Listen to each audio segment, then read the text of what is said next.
Bonsoir à tous. Alors tout d'abord, je souhaite remercier vivement les organisateurs de ce colloque international PIPSA. Et merci notamment à l'ANU et l'UNC d'avoir permis cette session plénière. D'avoir permis cette session plénière sur l'autodétermination dans le Pacifique en Nouvelle-Calédonie. Et également un remerciement tout particulier à nos traducteurs du soir, ils se reconnaîtront. Alors effectivement, comme cela a été rappelé, le premier référendum historique a été remporté par les non-indépendantistes, 56,7%, avec une avance qui est relativement confortable. Alors je le rappelle parce qu'à la lecture des principaux titres de presse nationaux et dans certains ouvrages collectifs récents, on a l'impression que le sentiment de victoire, il ne se situe pas, paradoxalement pas, dans le camp des partisans du non à l'indépendance. C'est bien dans le camp indépendantiste que le résultat du oui au référendum, donc je le rappelle 43,3%, qui a déjoué l'ensemble des sondages les annonçant lourdement perdants, qui semble véritablement galvanisé par ce résultat. Et qui est n'hésitant pas à affirmer que ce premier référendum est une promesse de pleine souveraineté. Alors, et même si je pense que c'est important de le rappeler, même si ce ne sont pas les mêmes électorats ni les mêmes enjeux, c'est à cet égard, finalement, que l'élection provinciale du 12 mai dernier apparaissait comme un révélateur d'une probable dynamique de changement d'équilibre politique en Nouvelle-Calédonie. Alors, qu'en est-il réellement ? Est-ce que le référendum, finalement, a contribué à changer la donne ? Est-ce que la vague indépendantiste, et si on considère qu'il s'agit d'une vague, va-t-elle permettre, finalement, de grappiller les 18 000 voix d'écart nécessaires à l'obtention de la majorité ? Peut-être ralentir un peu le rythme, effectivement, oui. Alors, si on ne dispose pas de boule de cristal, et moi le premier, pour déterminer avec certitude, finalement, cette question ô combien importante pour la Nouvelle-Calédonie, moi ce que je propose de faire dans cette intervention, c'est finalement d'interroger la géographie électorale de l'archipel, en croisant plusieurs types d'échelles, territoriales, provinciales, communales et par bureau de vote également, pour voir finalement s'il y a eu une évolution avec ce référendum. Alors, dans un premier temps, on interrogera les grandes tendances électorales dans l'archipel calédonien depuis une trentaine d'années et on vérifiera d'une certaine manière si la surprise électorale dont tout le monde parle pour le référendum était réellement une surprise. Et dans une deuxième partie, on reviendra finalement sur l'élection provinciale du 12 mai dernier pour savoir si finalement, à 6 mois d'intervalle, est-ce que le référendum a eu un impact sur l'équilibre politique en Nouvelle-Calédonie. Alors, une révolution référendaire, vraiment, point d'interrogation. Parce qu'au final, la première surprise de ce référendum, c'était, et je crois que ça a été largement commenté par les commentateurs, ça a été la participation. On peut le voir un petit peu, le taux de participation pour le référendum, 81%, c'était quelque chose d'historique. Et comme on peut le voir sur ce graphique où on a fait apparaître les autres élections provinciales, c'est un petit peu l'arbre qui cache la forêt d'une certaine manière. Et on se rend compte que depuis 2004, eh bien, la participation en Nouvelle-Calédonie, elle n'a pas arrêté de diminuer. Et finalement, eh bien, ce référendum a eu un effet important sur la mobilisation, et c'est d'autant plus intéressant quand on regarde la répartition de cette participation. Alors je me détache un peu des notes, je m'excuse pour les traducteurs. Alors sur cette répartition de la participation, on voit qu'effectivement il y a eu une très forte participation, notamment en province nord. On voit qu'il y a eu notamment sur la côte ouest, mais également en province sud, sur les communes entre Bourail et Boulou-Paris. Et ça a été également largement commenté, les îles Loyauté ont connu des taux de participation extrêmement faibles par rapport à cet ensemble où il y avait une très forte participation.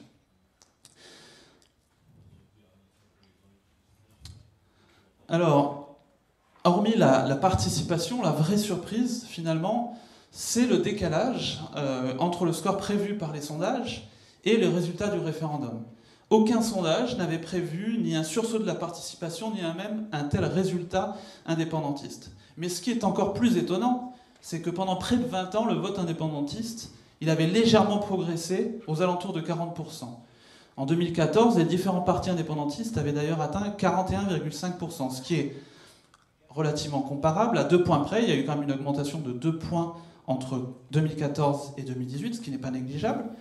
Mais ce qu'on regarde sur cette progression du score sur les 20 dernières années, c'est globalement 3 points de plus par rapport à 99 et 2,18 points de plus si on prend les élections provinciales.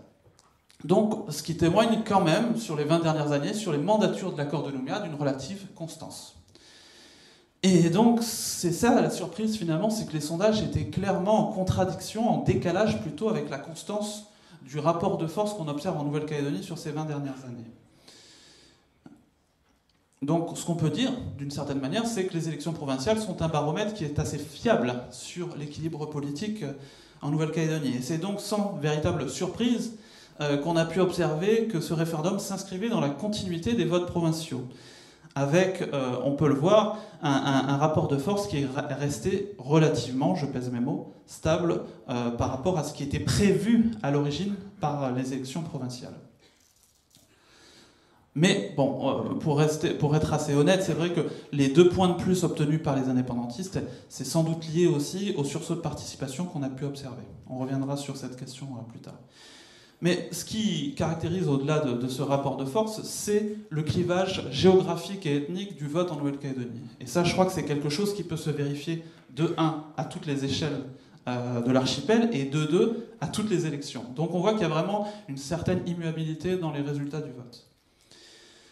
Pour voir ce décalage géographique sur cette carte, on voit bien que finalement, ce pourcentage du vote indépendantiste respecte ce qui était dit jusqu'à présent, une répartition assez polarisée, c'est-à-dire un vote extrêmement important pour les indépendantistes en province des îles et en province nord, notamment sur la côte est, et une côte ouest de la province sud où le vote indépendantiste est relativement faible, proportionnellement.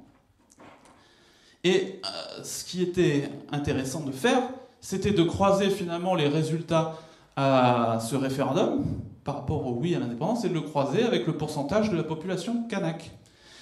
Sur un graphique, on peut se rendre compte que finalement la corrélation est quand même assez forte entre, pas parfaite évidemment, mais assez forte entre la répartition de la population kanak, qu'on peut voir sur l'axe des abscisses, et sur le vote de la population pour le oui à l'indépendance. Alors, permettez-moi néanmoins une précaution, c'est que quand on utilise les données ethniques, il faut être extrêmement vigilant. En effet, comparer ces données avec les résultats électoraux, ça ne doit pas faire oublier que le corps électoral retenu pour le référendum exclut de fait 41 000 personnes arrivées après 1994. Ce qui veut dire que ce corps électoral comprend proportionnellement plus de Kanaks que la part de Kanaks recensée dans l'ISEE, dans l'Institut des statistiques, dans les recensements de population. Rappelons également, et je parle sous le contrôle de monsieur le haut-commissaire, que 46% du corps électoral du référendum était de statut coutumier. Et dans l'hypothèse où il existe un nombre non négligeable de Kanaks de statut de droit commun, il y a donc au minimum un électeur sur 2 dans la liste électorale du référendum. Donc on voit bien que là, on touche quand même à une certaine limite aussi de comparer les chiffres ethniques et les chiffres des résultats électoraux. Alors, c'est intéressant de voir que ce clivage, on peut l'observer donc à l'échelle du territoire, à l'échelle des provinces, mais également à l'échelle à l'intérieur des communes. J'ai pris une commune parmi d'autres, une commune de Brousse, celle de Wegoa. Et on se rend compte assez rapidement sur cette carte que c'est une commune qui comprend 4 bureaux de vote.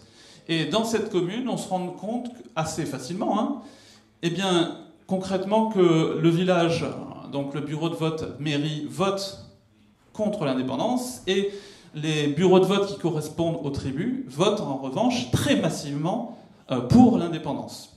Ça peut paraître une lapalissade de dire ça, mais c'est quand même important de rappeler finalement que ça confirme un peu la corrélation qu'on venait de montrer au préalable, c'est-à-dire que les lieux d'habitat kanak votent massivement pour l'indépendance, et à l'inverse, le village où se situe la population non kanak vote également en grande partie contre l'indépendance.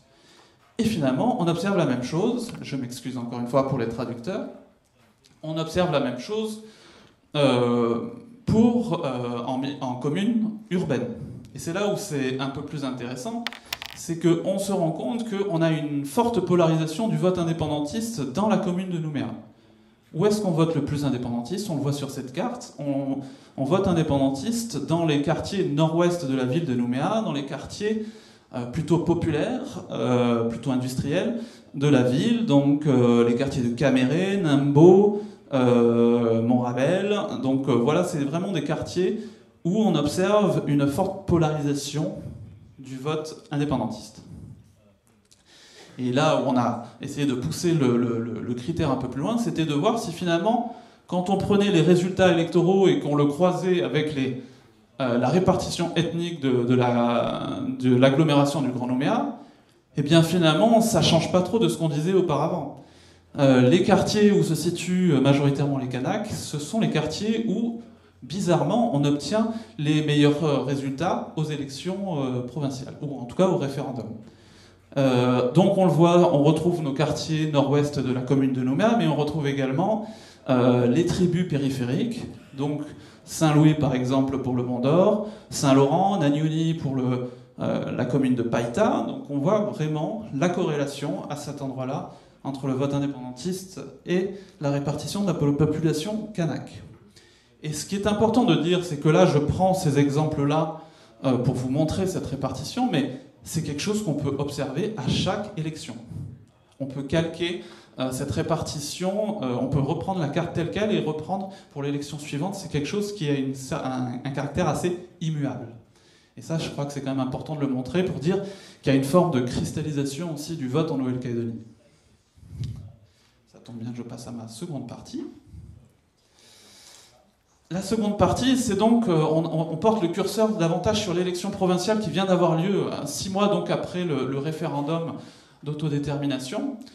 Et finalement, j'ai intitulé cette partie-là « L'élection provinciale de 2019, le retour à la normale ». Pourquoi ? Parce qu'on se rend compte, et c'est ce que je disais auparavant, c'est que la participation qui était en forte hausse lors de ce référendum, eh bien là, elle s'est considérablement réduite. Et finalement, tout le monde a dit « Oh là là, c'est vraiment bizarre qu'on obtienne une telle baisse de la participation », mais quand on voit finalement la baisse de la participation depuis 2004, et là sur cette carte, j'ai représenté cette baisse de la participation par commune, concrètement, les communes qui sont en noir ou en gris foncé, ce sont les communes où on a plus de 12 points de différence dans la participation entre 2004 et 2019. Donc on voit que globalement, il y a quand même une bonne partie des communes, qu'elles soient kanak, indépendantistes ou non indépendantistes, où l'abstention a énormément progressé depuis 2004. Donc finalement, je reviens en arrière, pardon, c'est une abstention qui a tendance un petit peu à continuer à s'accroître en Nouvelle-Calédonie, et ça soulève d'autres questions, notamment la question de la politisation, notamment des jeunes. On a beaucoup dit pendant le référendum, oui, les jeunes se sont considérablement mobilisés, et finalement, qu'est-ce qu'il en est au révélateur finalement de l'élection provinciale? On a un retour à la normale en matière d'expression politique. Et ça, je crois que c'est quand même important à prendre en compte. C'est facile de mobiliser autour du oui-non à l'indépendance, mais dès qu'il s'agit de la logique des partis et des élections provinciales, on arrive à des taux de participation qui sont en baisse constante depuis 2004. Bon, on ne va pas revenir sur les causes probables de cette baisse de l'abstention, on pourra toujours en discuter. Mais ce qui est sûr, c'est qu'avoir organisé des élections provinciales 6 mois après le référendum, ça a contribué d'une certaine manière à brouiller le message politique par rapport à ces élections provinciales. N'hésitant pas à pouvoir caractériser ces élections comme un référendum bis finalement, alors qu'il y avait des enjeux locaux et territoriaux plus importants.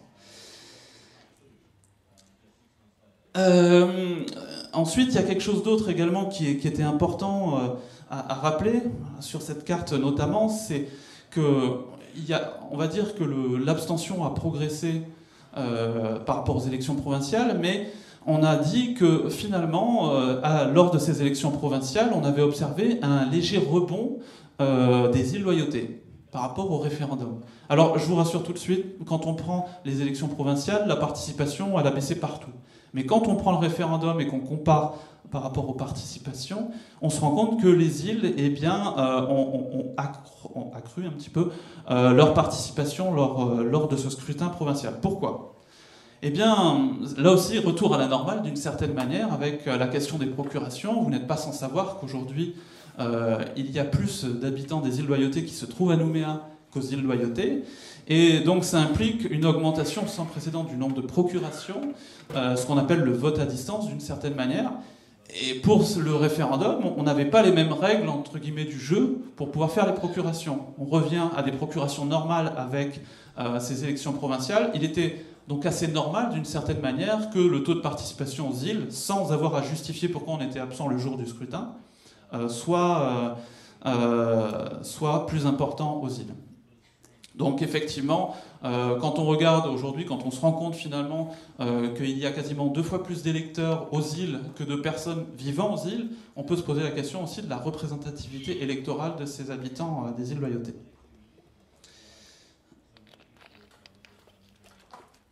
Alors, bon, c'est vrai que certains d'entre vous ont remarqué, oui, je suis plus sur la fin, certains d'entre vous ont remarqué que pendant ces élections provinciales, il y a eu le resserrement des écarts dans les institutions, avec le chiffre qui était annoncé de 26 contre 28, et beaucoup se sont dit, ben, finalement, c'est la progression du vote indépendantiste dans les institutions.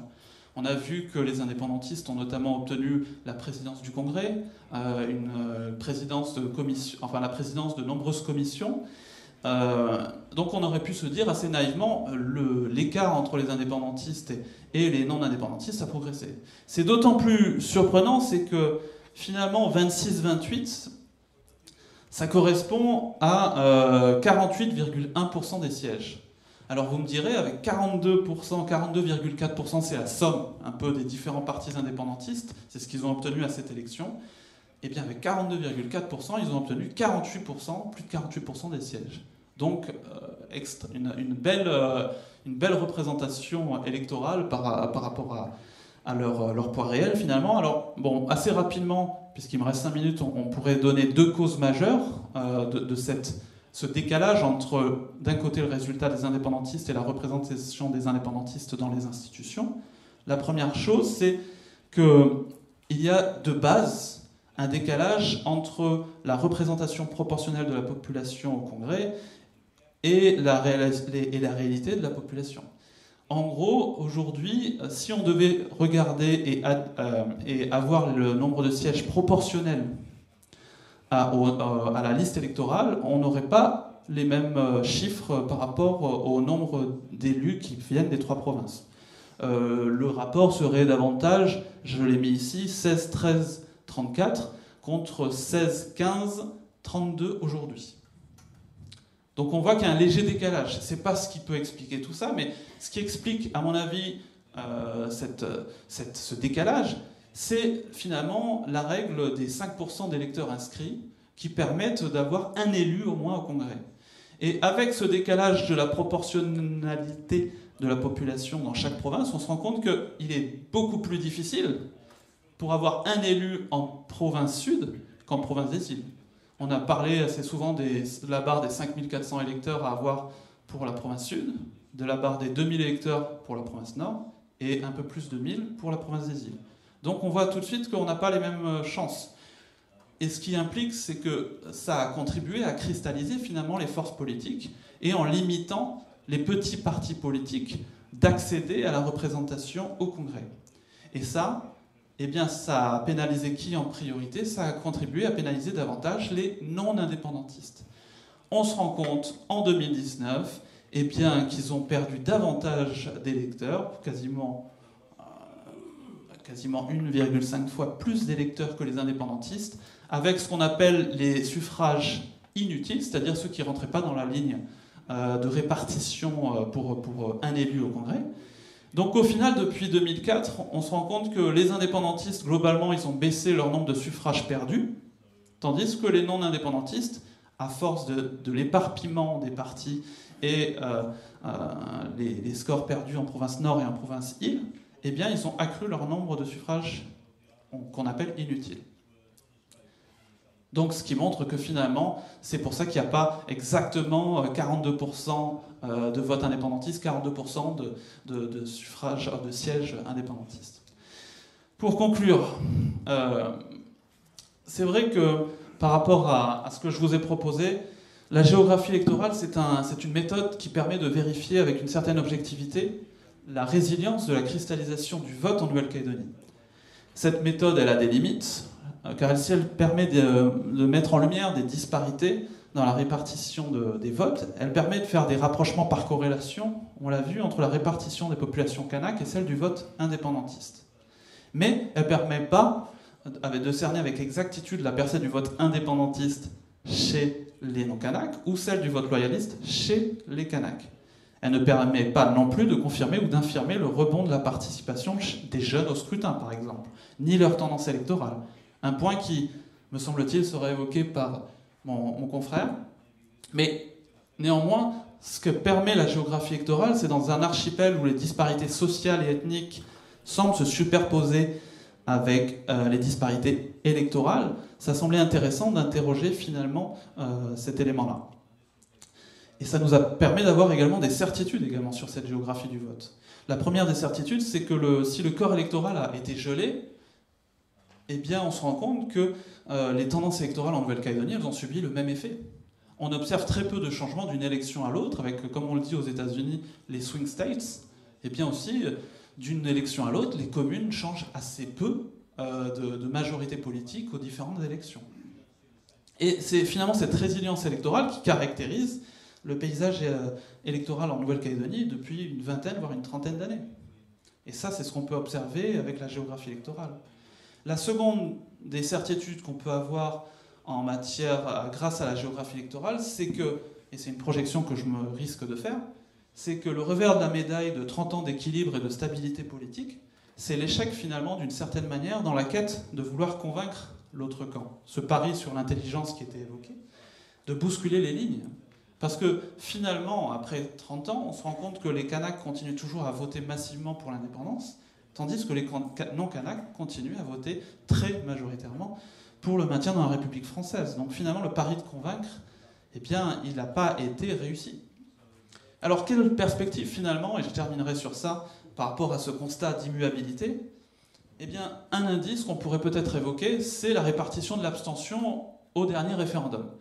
Eh bien, pour rappel, ces 18 000 voix qui manquent aux indépendantistes, on pourrait se dire on va les trouver chez les abstentionnistes. Eh bien, les abstentionnistes, ils se trouvent préférentiellement dans des bassins électoraux favorables aux indépendantistes. Aux îles Loyauté, dans les quartiers du nord-ouest de Nouméa, on voit que c'est là où il y a des abstentionnistes à aller chercher.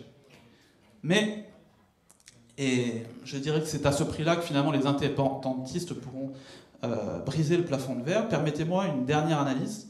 C'est qu'une victoire à l'arraché des indépendantistes ne résoudra pas finalement l'essentiel du problème en Nouvelle-Calédonie. C'est qu'en prenant en compte ceux qui ont été exclus du droit de vote, eh bien, il y aura toujours une majorité de la population, même si le oui est majoritaire, qui sera opposée à l'indépendance. Et à l'inverse, si l'indépendance est rejetée au deuxième ou au troisième référendum, il y aura toujours une partie importante de la population qui sera viscéralement attachée à l'indépendance. Donc qu'est-ce qu'on fait par rapport à cette double impasse? Eh bien, finalement, ce qui semble un petit peu nécessaire quand on est confronté à ce bilan, c'est qu'on a vraiment le sentiment d'un impérieux besoin de changement de paradigme politique qui rompe avec cette bipolarité d'opposition et qui pourrait être, selon moi en tout cas, une porte de sortie viable et satisfaisante pour le plus grand nombre, mais en tout cas, ça ne sera pas à moi de l'écrire, je laisse le soin à mes amis politiques de pouvoir répondre à cette question. Je vous remercie.